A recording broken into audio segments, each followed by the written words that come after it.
you say why America is the greatest country in the world? Diversity and opportunity. Lewis? Freedom and freedom. So let's keep it that way. Will? The New York Jets. No, I'm going to hold you to an answer on that. What makes America the greatest country in the world? Why is America Not the greatest country in the world, Professor. That's my answer. You're saying... Yes. Let's talk about... Fine.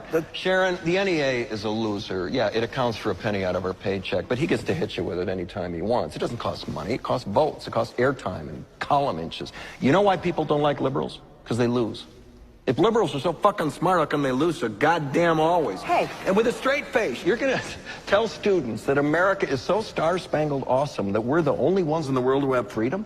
Canada has freedom. Japan has freedom. Wow. The UK, France, Italy, Germany, Spain, Australia, Belgium has freedom. So 207 sovereign states in the world, like 180 of them have freedom. All right. And yet you, sorority girl, just in case you accidentally wander into a voting booth one day, there's some things you should know. And one of them is, there is absolutely no evidence to support the statement that we're the greatest country in the world. We're 7th in literacy, 27th in math, 22nd in science, 49th in life expectancy, 178th in infant mortality, 3rd in median household income, number 4 in labor force, and number 4 in exports. We lead the world in only 3 categories: number of incarcerated citizens per capita, number of adults who believe angels are real, and defense spending, where we spend more than the next 26 countries combined, 25 of whom are allies. Now, none of this is the fault of a 20-year-old college student, but you nonetheless are, without a doubt, a member of the worst generation ever.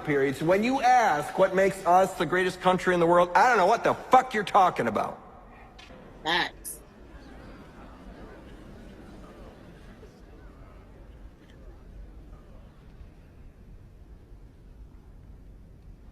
Silence.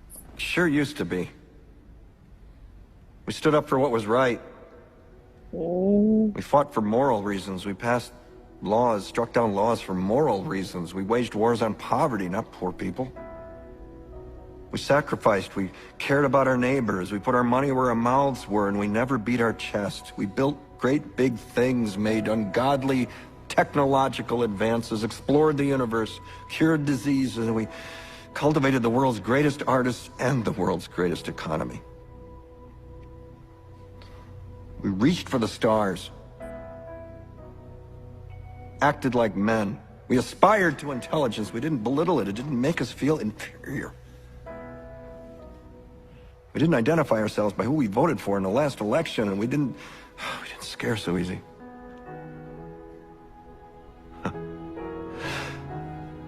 We were able to be all these things and do all these things because we were informed by great men, men who were revered. First step in solving any problem is recognizing there is one. America is not the greatest country in the world anymore.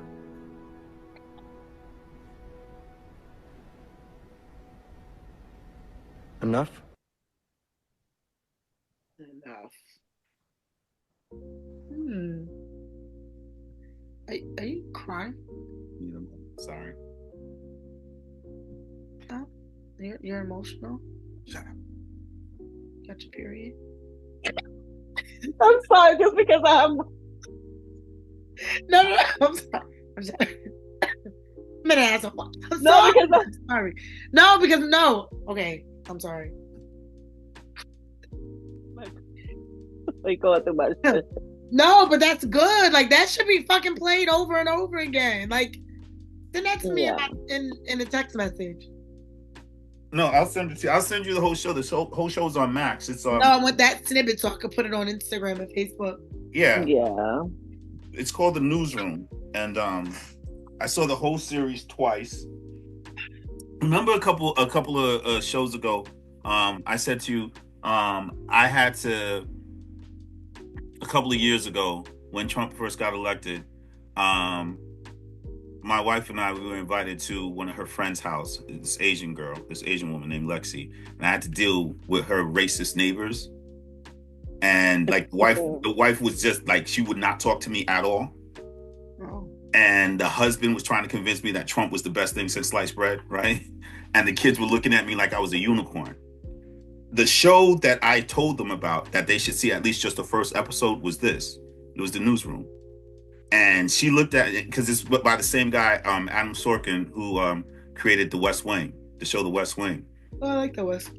And she looked at me like I was dirt. And she said the only thing she said to me that whole day was just like, yeah, maybe we'll watch it. You know, and then she walked away from me.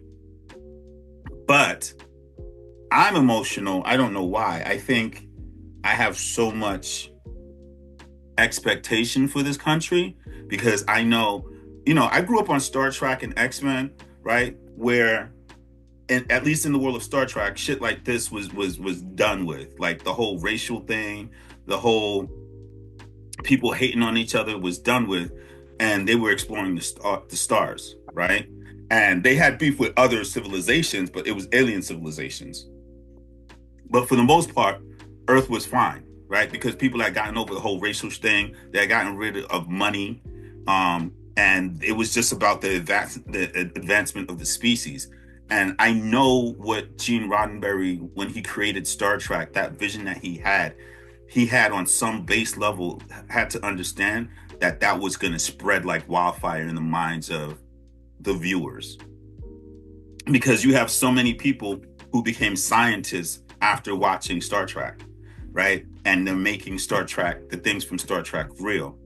One of the things that I think should be made real from that universe of Star Trek is the fact that we have a unified Earth, right? We have a unified planet where people aren't fighting wars with each other over nonsense, over property, right? You're not killing babies because I want to create a beach front, you know. I want to create like you know the next like Miami Beach or some shit like that, right?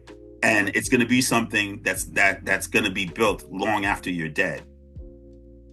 No one's going to even remember you as being the person who built it. You know what I mean? So it's like, what are you doing it for? You're killing children for what? You're hurting people for what?